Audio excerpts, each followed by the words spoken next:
A gente utiliza a violência pelo conceito de não parece um importante.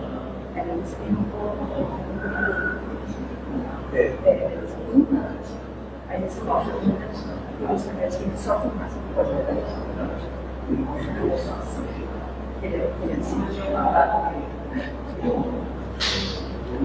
Boa noite. Boa noite a todos, sejam bem-vindos à nossa palestra.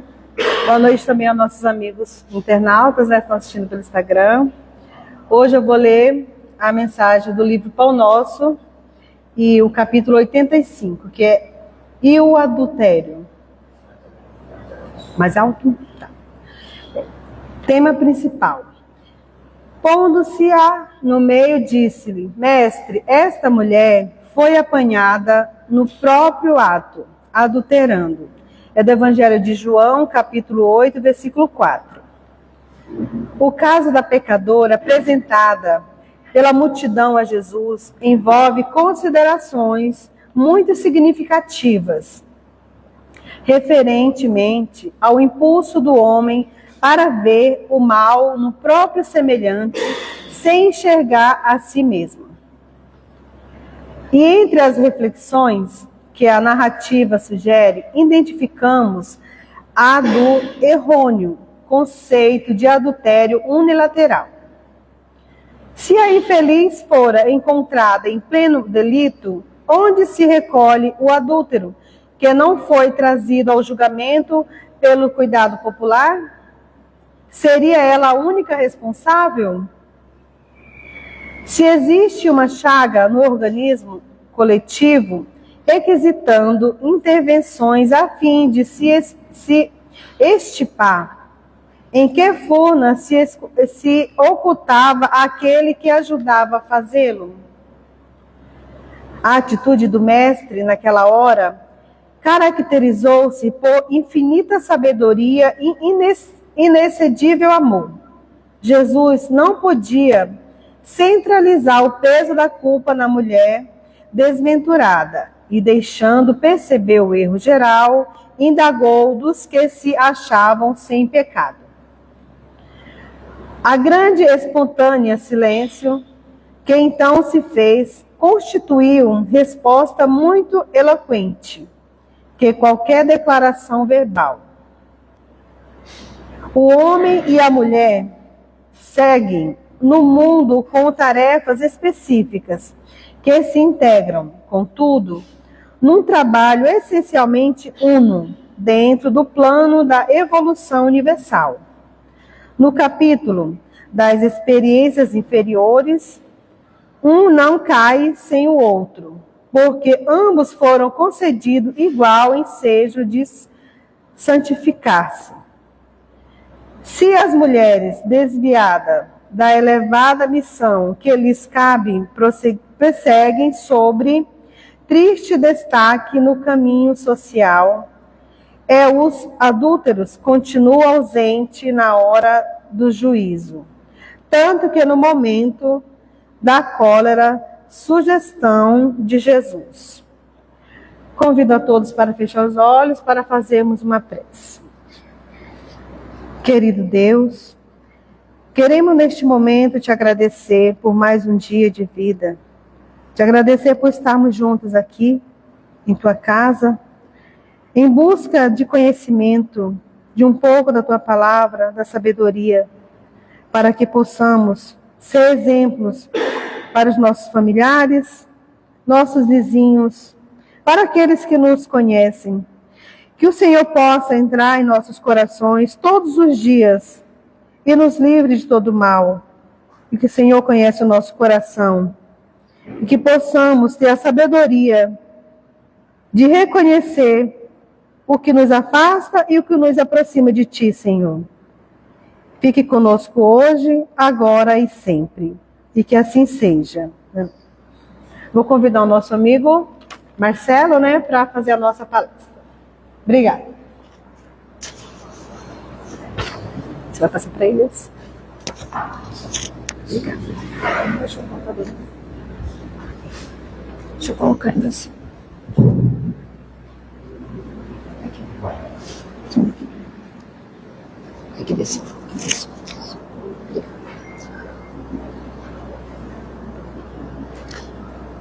Boa noite a todos.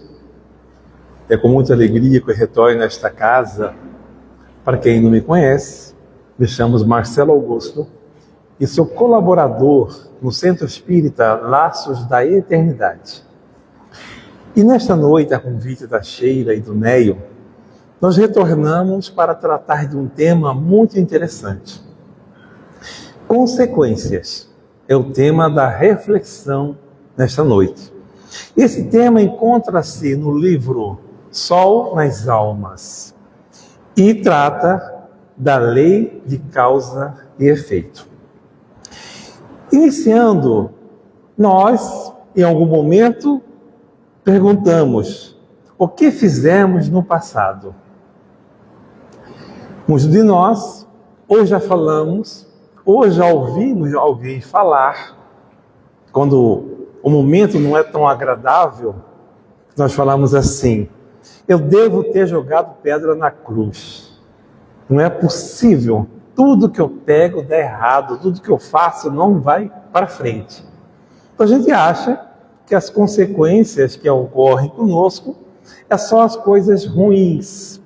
Então, nós buscamos no livro Sol nas Almas a informação de que a lei de causa e efeito nos impele a pensar no regime de responsabilidade em que a vida nos preserva o livre-arbítrio da ação com as reações de compulsória. Então nós somos herdeiros de nós mesmos. E como nós estamos num processo de evolução, nós cometemos erros, nós nos equivocamos. Então, os nossos erros são divididos em deliberados e não deliberados. Mas venha cá, erros deliberados, alguém quer errar? Eu quero fazer? Vamos a alguns exemplos. O aborto provocado numa vida, em muitos casos, suscita mãe sem filhos na existência próxima. Quantas mulheres, quantas irmãs nossas que tira o filho que está dentro do seu ventre? É um erro deliberado, eu não quero. Por vários motivos, ela pratica esse ato. Então, é possível que numa próxima encarnação, ela venha a sofrer a consequência desse ato. Esposa que abandona o lar, não raro paga tributo da viuvez na romagem seguinte. A mesma coisa o marido. E quantos relacionamentos nós percebemos que é tão fácil de fazer? Olha, já deu, o amor acabou. Na primeira dificuldade, ou nas dificuldades mais constantes, mina o relacionamento. Então, aqueles que abandonam, correm o risco de uma vida seguinte, viver o momento da solidão na viuvez. Timoneiros da opinião que abusam do povo reaparecem no mundo com a mente retardada. Nossa, a gente lembra de alguém que está no comando, né?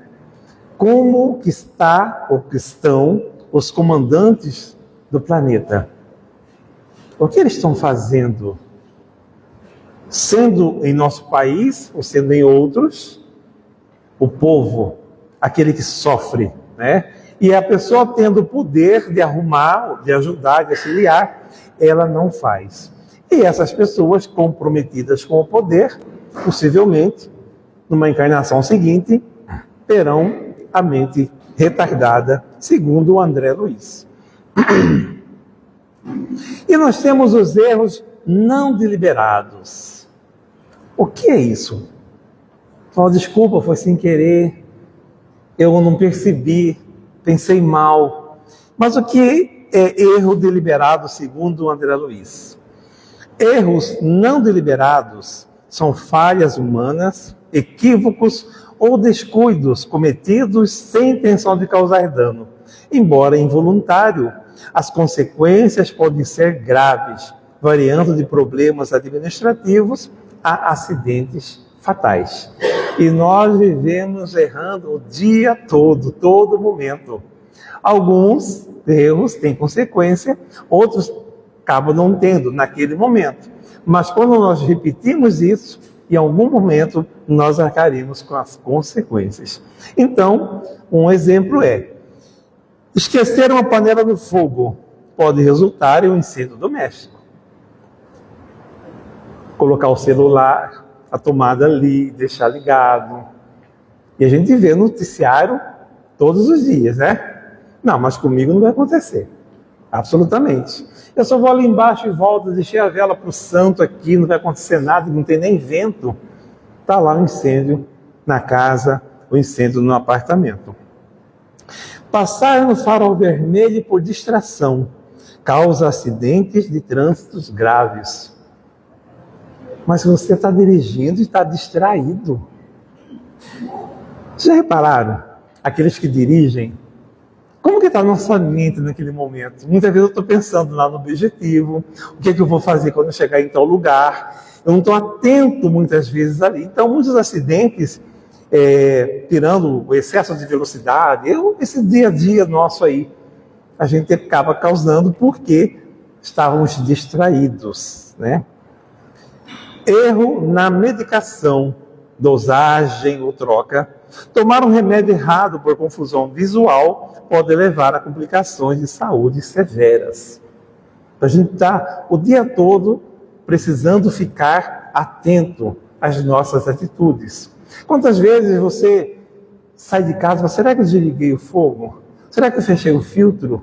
E fica se auto-martirizando com aquela situação. Isso quando não volta lá para ver se estava correto a situação. Todo propósito certo alcança resultados sublimatórios. O que significa isso?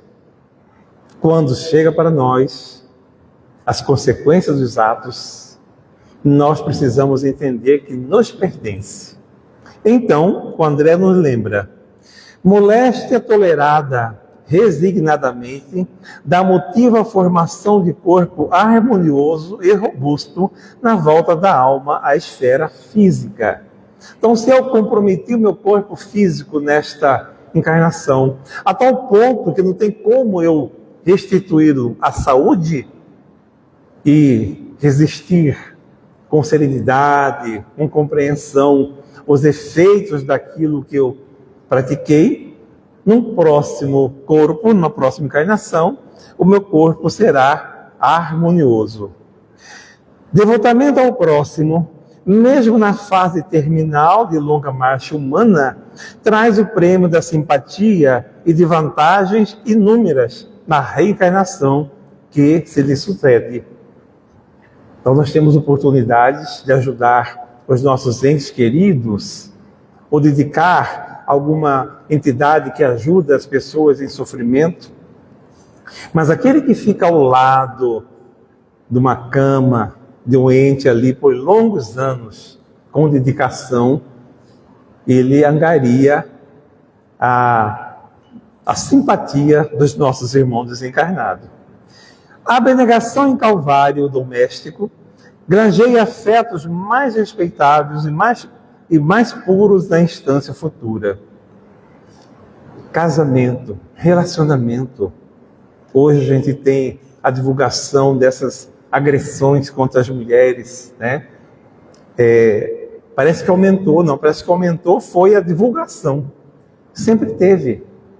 E essas senhoras ficam em nome do filho, né, do amor à família, ela não consegue se livrar. Mas é um eterno sofrimento. Mas quando está na família do vizinho, a gente consegue até avaliar, dar sugestão. Olha, se eu fosse você, eu faria isso, eu faria aquilo. Mas o que acontece quando a aprovação nos alcança, ou alcança a nossa família? Como que a gente reage? Mesmo sendo espírita, mesmo tendo todas as teorias possíveis do sofrimento, do bem e do mal sofrer. Buscamos o livro Sou Eu, do Divaldo Franco e de Amélia Rodrigues, né? Esse livro, ele detalha a paixão e os últimos dias de Jesus, oferecendo uma profunda análise doutrinária. No momento do Gólgota, quando Jesus foi procurado pelos guardas, né? A quem procuras? Ele pergunta. Jesus de Nazaré. O que ele disse? Sou eu. A aprovação tinha chegado até Jesus. E ele não correu dela. Sou eu. E quando a aprovação chega em nossa vida, será que nós falamos sou eu? Será que a gente se apresenta a isso? Ou será que a gente corre ou tenta correr? Não assume o erro, né? Muitas pessoas que passam a vida toda se envenenando com a bebida, com o tabaco, e quando chega em certo momento da vida em que os efeitos começam a aparecer, a gente tenta de tudo para escapar da consequência. Vai no centro espírita e toma passe, e faz isso e mais aquilo. Vai em outros tipos de tratamentos espirituais e a doença está lá. Porque nós danificamos o corpo perispiritual e o corpo físico. Então, a consequência sempre virá. Suporta com paciência as provas do caminho, nos diz o André. Casa em reforma, segura, precisa aguentar ordens de arquitetos, martelos de pedreiros, alicates de eletricistas, vassouras de garis. Uma metáfora que ele faz, né? São essas pessoas que ficam ao nosso lado ali, nos ajudando, ou encarnado ou desencarnado, que ficam ali testando a nossa paciência. Então nós estamos querendo desenvolver as virtudes. E uma das mais difíceis é essa chamada paciência. Não admitas que já passou o tempo de melhorar. Cada hora é bendita a ocasião de empreender a recuperação de nós mesmos, engrandecendo o porvir. Algumas pessoas que têm conhecimento da reencarnação, eu vou deixar para a próxima. Não, dessa vez aqui não vai mesmo, não vou aguentar, não estou aguentando. Vai. E nós não sabemos se na anterior eu já tinha deixado para a próxima. Né? E a gente vai naquela luta, desistindo dela, achando que está fazendo o máximo, fiz o meu melhor. É para a nossa reflexão. Quando retorna as consequências, se nós não lembrarmos dos atos equivocados desta vida, com certeza é de outra. E a Joana nos diz, as leis de Deus são irrefragáveis, toda vez que são desrespeitadas, seja no conceito geral ou individual, no todo como em qualquer parte, por meio da agressividade ou da desconsideração pelos seus códigos, passam a funcionar em torno do agente do desequilíbrio até que o mesmo seja corrigido. Olha que fantástico. A culpa acompanha o culpado, onde nós estivermos. Certa vez eu conversando com uma amiga que é de outra religião, e ela querendo debater, né, o entendimento da Bíblia, ela me disse que quando você aceita Jesus, até os pecados que você ainda vai praticar já são perdoados, né? A gente não discute isso, porque o perdão, na verdade, passa ali pelas fases lá da reparação, da expiação, do arrependimento. Então não é assim que funciona. Então nós temos erros. Se não for todo dia, de tempo em tempo nós temos. E esses erros, eles são, ou pode ser individual, ou coletivo, ou coletivo. E lá na Gênesis tem a informação. São chegados os tempos, dizem-nos, de todas as partes, marcados por Deus, em que grandes acontecimentos se vão dar para a regeneração da humanidade. Lembramos que a doutrina espírita, ela data do século XIX. E a gente vem acompanhando ao longo dos tempos as mudanças, né? Tanto na parte das tragédias coletivas, né? Passamos por uma pandemia, hoje nossos irmãos venezuelanos estão em sofrimento, tão perto de nós aqui, né? E algumas mudanças climáticas que nos afetam, além das dificuldades morais que chegam até nós. E lá na Gênesis temos os períodos de renovação moral da humanidade, coincide com tudo, como tudo leva a crer, com as revoluções físicas do globo. Somente o progresso moral pode assegurar aos homens a felicidade na terra, refreando as paixões más. Somente esse progresso pode fazer que entre os homens reine a concórdia, a paz e a fraternidade. Então nós estamos muito longe ainda desse progresso moral, mas nós já melhoramos em algum ponto. Nós já evoluímos. É só a gente fazer uma busca na nossa memória afetiva. Na Cuiabania, a gente fala assim, quem está de meio-dia para tarde, né? Ou seja, tem uma certa idade, deve lembrar do tempo do circo. Se foram no circo quando eram jovens, né? Crianças, né? O que tinha lá? Os animais, né? Que eram nossos escravos e era para nossa diversão o tempo todo, né? Os elefantes, a girafa, enfim. A gente adorava aquilo ali. Batia palma. Hoje pode? Não pode mais. Já é uma evolução. Há um tempo atrás, se eu fizesse maldade com o animal na rua, que não é de ninguém, problema do animal, não é de ninguém. Hoje, se alguém me filmar fazendo isso, mesmo não sendo dono do cachorro, alguém vai tomar as providências cabíveis. Ou seja, nós estamos melhorando.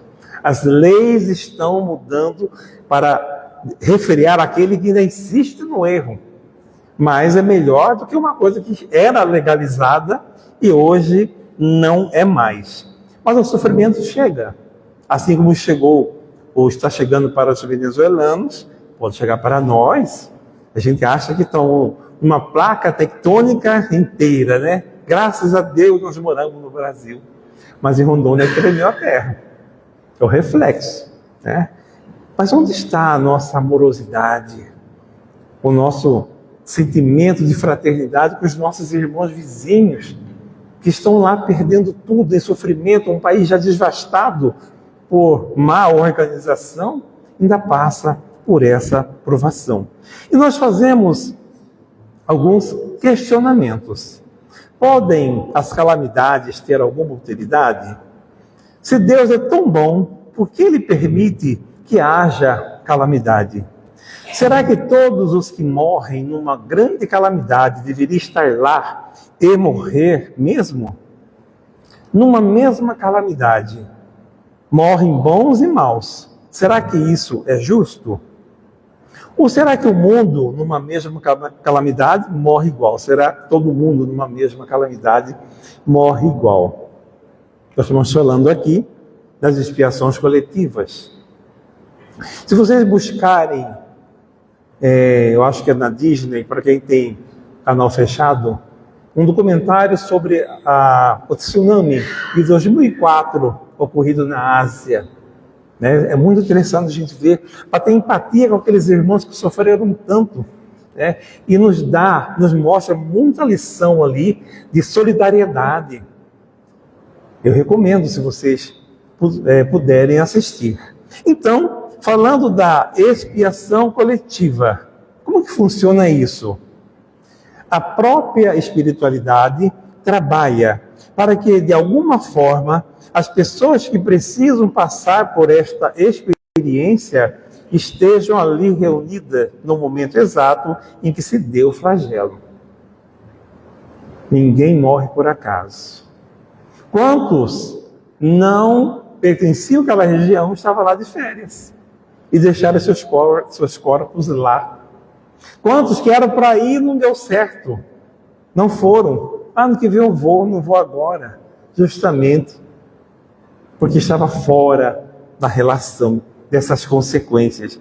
Então, na expiação coletiva, nós temos vários exemplos. E trouxemos nessa noite a Boate Kiss. Vocês lembram, 2013, alguns jovens morreram queimados, né, ou sufocados pela fumaça. Nós temos as Torres Gêmeas, 2001, mais de 1.000 pessoas morreram. E nós temos a tragédia no circo em Niterói, em 1961.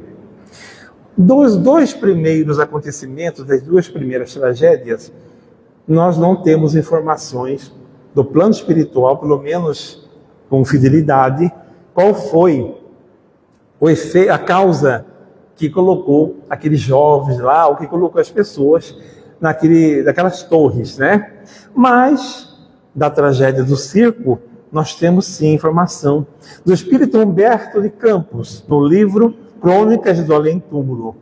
E essa situação, ela ocorreu na Gaia, no ano de 177 depois de Cristo, em que um cabo de guerra famoso ia chegar ali na França, e na noite anterior estava reunido um pequeno grupo para preparar as festividades para receber a autoridade. Não tinha programado nada, ele ia chegar de surpresa, e começaram a ter as ideias do que fazer. E um falava assim, que tal se nós colocássemos os gladiadores, né? Aí eu falei, não, mas ele está acostumado, ele é um lutador, né? E as bailarinas, não, certamente as bailarinas também, ele está acostumado. Aí alguém fala o seguinte, que tal se nós pegamos alguns cristãos, colocássemos a nossa arena com alguns animais velhos que não nos servem mais e ateássemos fogo nas pessoas. O incêndio e as pisadas dos animais ia ser um espetáculo fantástico. Alguém falou, mas que ideia maravilhosa que você teve. Mas nós não temos tempo. Ele chega amanhã. Só se cada um fizer a sua parte. E conta a história que alguns saíram e invadiram casas, pegaram velhos, crianças, né, cristãos, e na tarde seguinte, todos morreram pisoteados ou queimados. E esses irmãos, no total de 501, se encontraram no circo de Niterói para resgatar coletivamente os equívocos do passado. Então, a lei de Deus, ela está em nós, seja qual época que nós estivermos. Não escondemos disso, embora a gente esconda do outro. Quando a gente passa pela vida sem ninguém saber o mal que eu fiz, mas está lá, registrado em nossa intimidade. E na questão 740 do Livro dos Espíritos, não serão os flagelos igualmente provas morais para o homem por porem-no a braços com as mais aflitivas necessidades? Os flagelos, responde ele, são provas que dão ao homem a ocasião de exercitar a sua inteligência, de demonstrar a sua paciência e resignação ante a vontade de Deus, e que lhe oferecem ensejo de manifestar seus sentimentos de abnegação, de desinteresse e de amor ao próximo, se não domina o egoísmo. Então nós temos as situações dolorosas chegando pelo WhatsApp, chegando pela mídia de forma geral, o tempo todo. O que a gente faz? Quando a tragédia é grande, ela passa todos os dias e no domingo tem um resumão para quem não viu ainda, né? Como informação apenas, como se fosse um filme. A gente olha as bombas caindo em determinado país e fala, olha só, jogou a bomba. A gente precisa fazer, no mínimo, uma oração para aqueles irmãos que estão em provação. Aí tem a informação do André. O triunfo transitório do mundo de pessoas arbitrárias, ardilosas e desonestas, deixastes consumir por insidioso despeito, permitindo que a mágoa domine seu mundo íntimo. Não faço mais caridade, não. Eu nunca mais vou dar dinheiro para alguém na rua pedindo para comprar pão, eu sei que ele vai comprar outra coisa. Eu não dou. Como que você sabe? Porque uma vez eu dei e voltei na rua, a pessoa estava lá usando droga, ele pediu para comprar pão, não dou mais. Lamentável equívoco. Nós precisamos continuar fazendo bem. Lembra a fala de Jesus? Os mansos herdarão a terra. Se eu não faço o bem, não faço caridade, não tenho abnegação, como que eu vou me intitular manso? Como que eu vou conquistar essa virtude? Então, nas expiações individuais, cada espírito é um ser com programação própria, fruto das suas realizações pessoais. Não se pode examiná-los e julgá-los em grupo. Aliás, ninguém pode, com acerto total, julgar o próximo.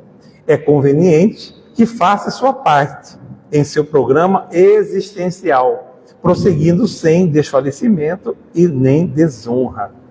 As oportunidades de que a corrupção nos chega, parece que ela está mais acentuada. O tempo todo nós percebemos atos de corrupção. E sabe onde ela nasce? Lá na infância. Quem já não vivenciou com o filho, com o neto, com a neta, a tal da rainha da festa, da quermesse? Já viram isso? Que o seu neto, a sua neta chega em casa com um voto para você comprar R$1. Ou assim, R$1. Eu lembro que a gente comprava os votos, né? Ou seja, quem era eleita rainha era quem vendia mais voto. Olha só. Tradição isso. Eu não sei se hoje tem ainda, porque eu estou fora do circuito das crianças, né? Mas imagina. Aí quando a pessoa tem posse, meu pai é rico, né? Tem posse, eu vou e compro tudo. Aí a filha sai lá desfilando, né, lindamente com a coroa e com a faixa de rainha da festa. Voto comprado. E quando cresce, a gente fica nessa dúvida. E aí? Como devo votar? Nós não aprendemos, né? Porque está ainda na nossa intimidade essas pequenas ações equivocadas. Ontem estivestes aquinhoado, isso André para nós, com a mordomia de valores que desperdiçastes. Já fruíste de afeições abnegadas que desconsiderastes. Passaram pela porta das tuas aspirações, alegrias e bênçãos que perverteste. Olha nós aí no passado. E hoje a gente senta na roda de amigos para tratar de assuntos mais polêmicos. Não, mas tem que fazer assim. Se fosse eu, fazia assim. Porque eu não mexo com isso, senão você ia ver comigo. Hoje você tem ideia boa para fazer. Mas quando nós tínhamos o poder lá atrás, nós fizemos igual as pessoas ali estão fazendo. É o que ele está dizendo para nós aqui. E diz mais: já tiveste sobre os teus ombros as cangas da governança e da responsabilidade que usaste de forma leviana. Olha só. Hoje a gente fica escandalizado, né? Quando uma irmã, acima de qualquer suspeita, estoura escândalo. Né? Se fala, eu jamais faria isso. Agora, com o conhecimento espírita, talvez a gente consiga ter uma têmpora moral mais desenvolvida. Falando, não, isso eu não vou assinar, eu sou contra. Ah, mas o partido mandou. Eu sou contra, vai contra os meus princípios. Mas para isso, esses princípios têm que estar enraizados em nós. E enquanto não estiver, nós vamos nos equivocando com os pequenos ou os grandes erros. É sempre dia para quem acende a luz da fé no coração e usa o amor nas realizações a que se afervora. Vens, nós, de experiências fracassadas e estais em tentativas de equilíbrio. Não te desencantes. Agora é a vez dos outros. Fluem hoje o que possuíste ontem. Esse ontem é bem próximo, né? A gente vem numa encarnação para resgatar os nossos equívocos. E muito deles é a ausência de uma facilidade financeira.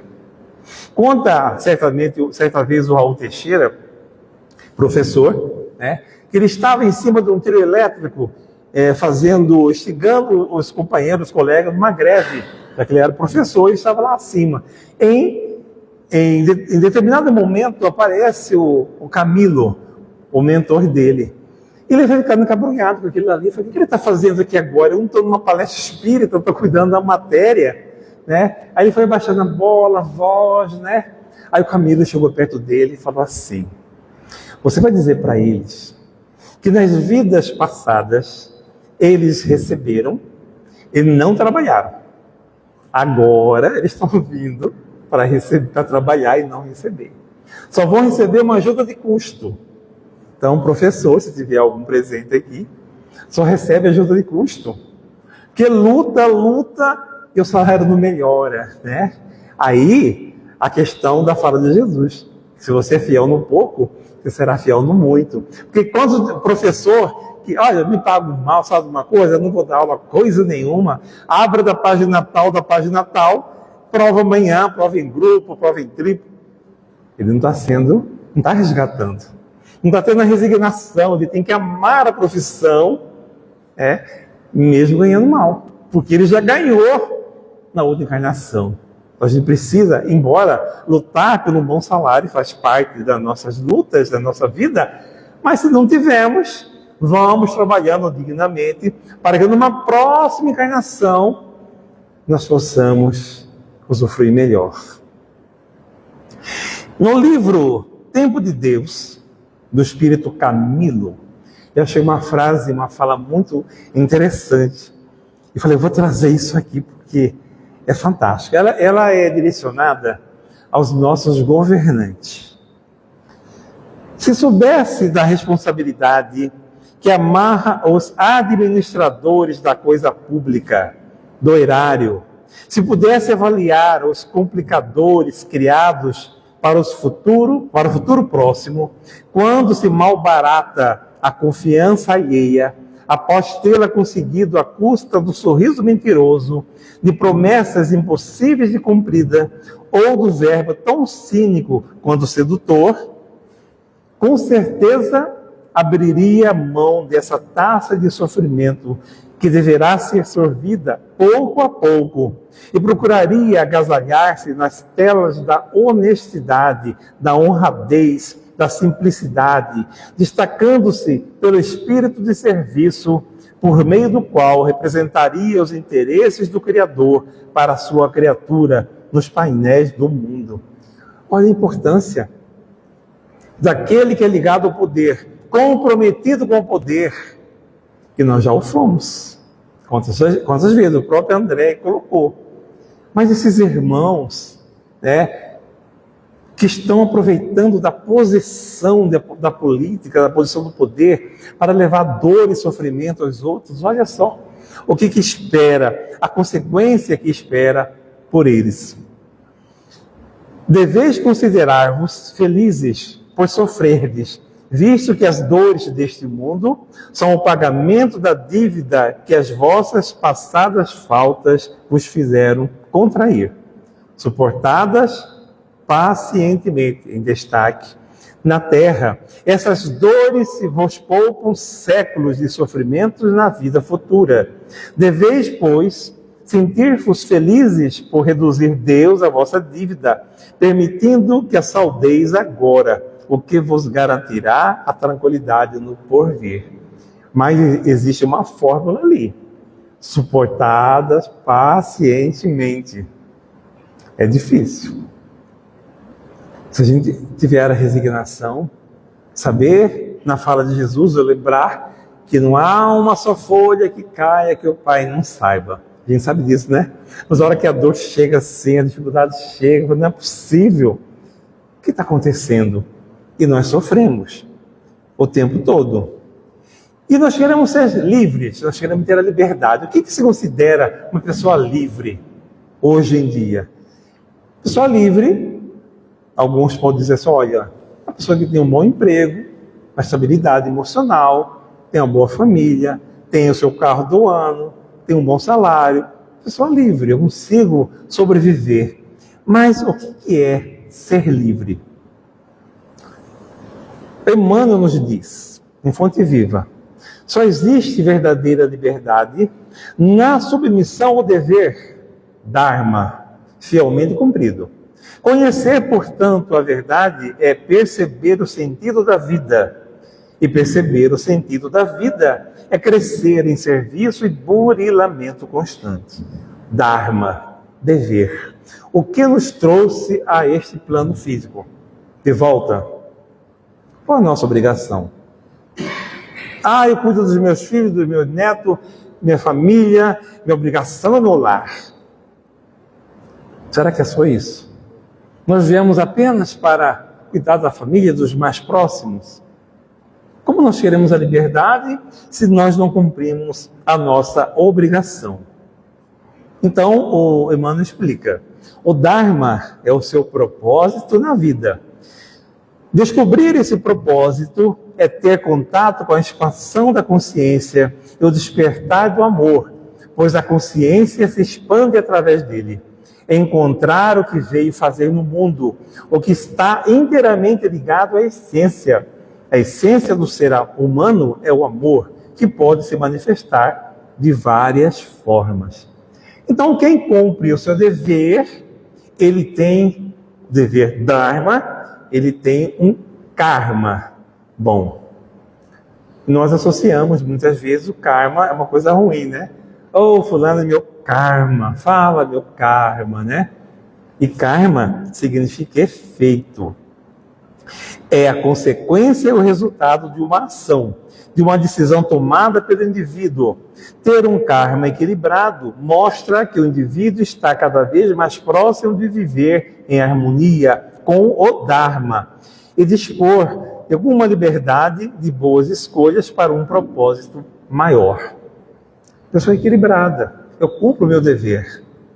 Se eu faço o bem, muitas vezes a dor que deveria chegar da minha aprovação, ou ela é suprimida, ou ela é amenizada. Então, muitas vezes a gente passa por uma situação que poderia ser pior. Poderia e pode ser pior.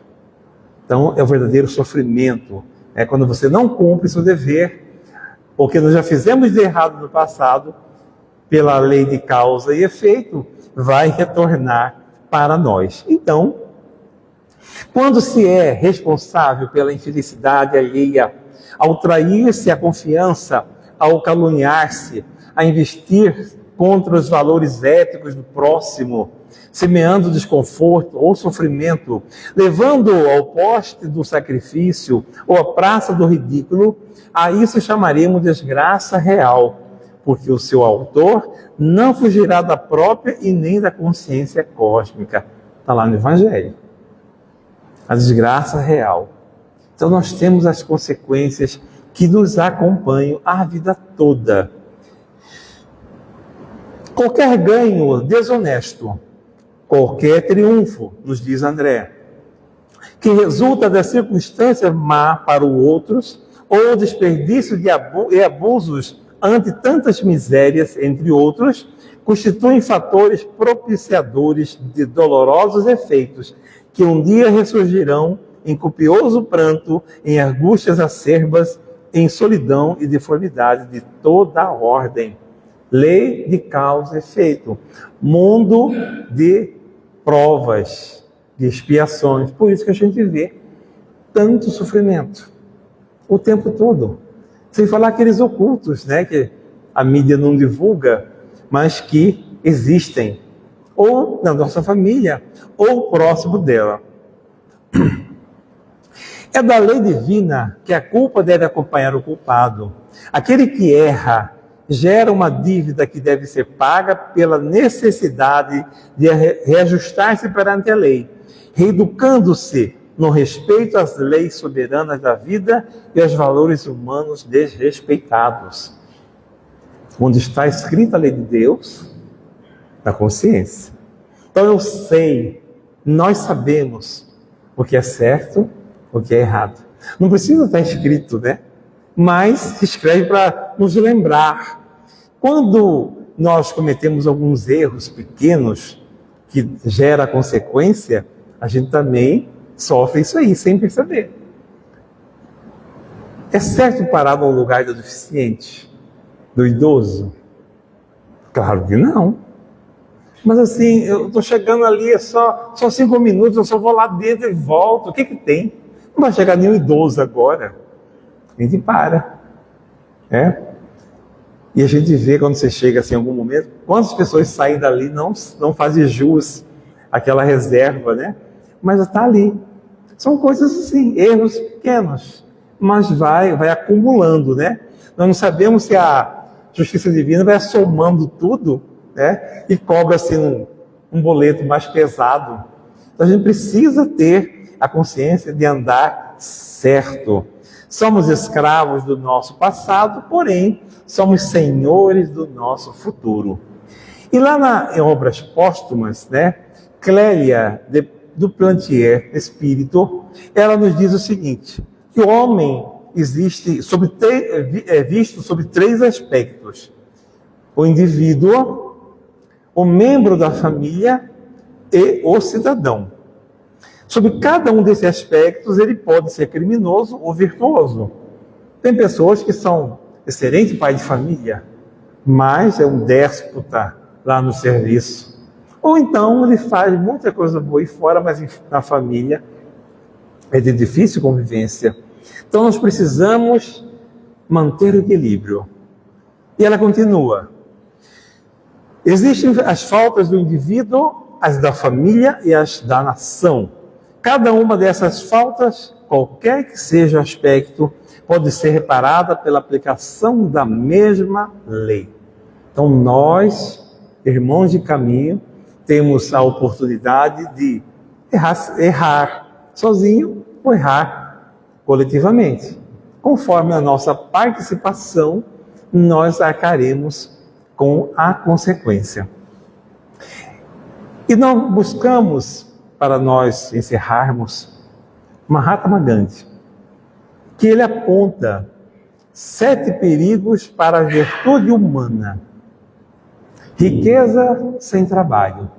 Ah, quantos de nós não queremos ficar ricos, né? É só fazer o jogo aí e ter sonha. Não, mas se eu ganhar, eu vou ajudar cada centro espírita na federação. Nossa, a gente começa a sonhar, né? Mas nós vimos aqui no André que nós já possuímos o dinheiro, já possuímos o poder e nós não auxiliamos. Hoje a gente tenta só a vontade. Se a gente mantiver essa vontade, talvez uma próxima, a gente, sendo com a vontade firme, a gente consiga vencer a dificuldade, né? E realizar o que ele promete. Prazer sem consciência. Sextou. Você recebe isso no celular? Sexta-feira? Sextou. E se tiver jogo, então, nem se fala, né? Aí aparecem imagens de bebidas, de farras, porque sextou. Eu nunca vi uma imagem de caridade. Olha, sextou, vamos fazer a caridade lá. Não, aproveitar a vida. Abusar da vida. Abusar da saúde. O tempo todo. É o prazer sem consciência. Conhecimento sem caráter. Os nossos governantes sem conhecimento. Que é certo e que é errado. O que pode, o que não pode. Mais do que nós, que não conhecemos a lei. Mas, lá no passado, uma autoridade mundial disse assim: aos meus amigos, os benefícios da lei, aos meus inimigos, os rigores da lei. É o mesmo artigo. Mas quem está no poder comanda. Com quem que eu vou beneficiar? Quem eu vou prejudicar? Negócios sem éticas. Assina aqui para mim. Te dou um valor, você me dá uma nota maior. A gente pega a diferença o tempo todo. E dependendo do cargo que nós possamos exercer, a gente visualiza isso. Pode passar pela nossa mão ou próximo a ela. Pessoas que assinam para receber mais. Ciência sem humanidade. Religião sem sacrifício. O que falta no ser humano é a religiosidade. A religião religa a criatura ao Criador. Mas essa religiosidade é o sentimento de fraternidade, de amorosidade que um tem que ter com o outro. Não importa onde nós estivermos, com que defesa de opinião nós tenhamos. E a política sem princípio. É o que nós estamos vivendo já há muito tempo na sociedade mundial. Né?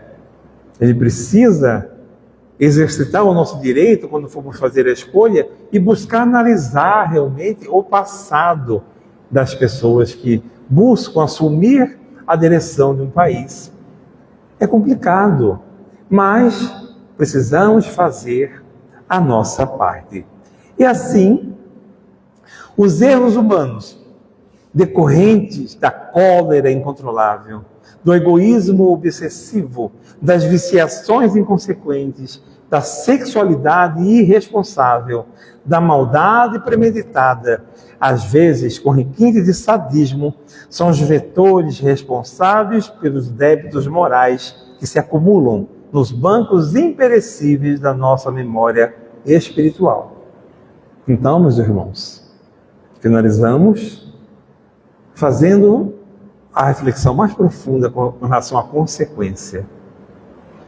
Analisemos com a informação religiosa que já temos, com os sentimentos elevados que já conseguimos amealhar, para tomar as atitudes corretas na vida. Porque a culpa acompanha o culpado, como foi dito ali pelos bons espíritos.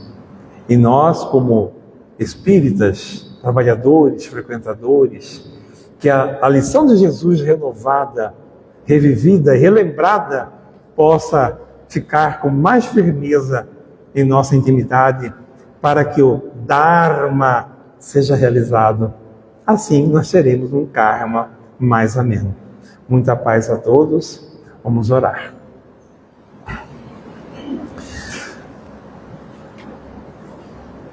Buscamos Jesus, amigo inseparável das nossas horas.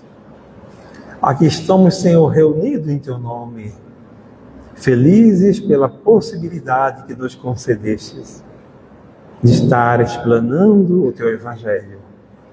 Que nesse instante, Senhor, os bons espíritos, trabalhadores desta casa, nos envolvam em paz em Teu nome.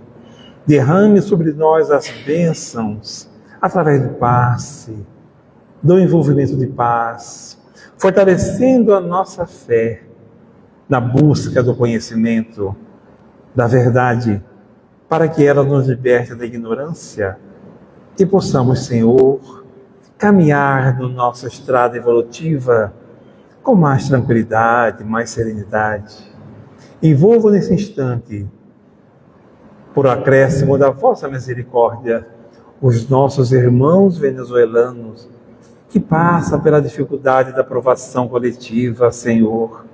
Fortalece a fé dessa sociedade, desse povo, dessas pessoas que passam pela perda total de bens e dos seus entes amados.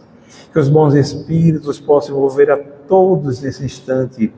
As ajudas humanitárias possam chegar com tranquilidade a cada um desses irmãos de sofrimento.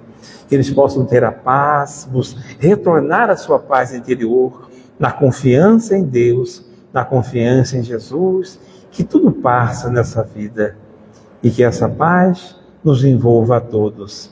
Em Teu nome, Senhor, pedimos a permissão para encerrar essa atividade desta noite. Que assim seja, graças a Deus.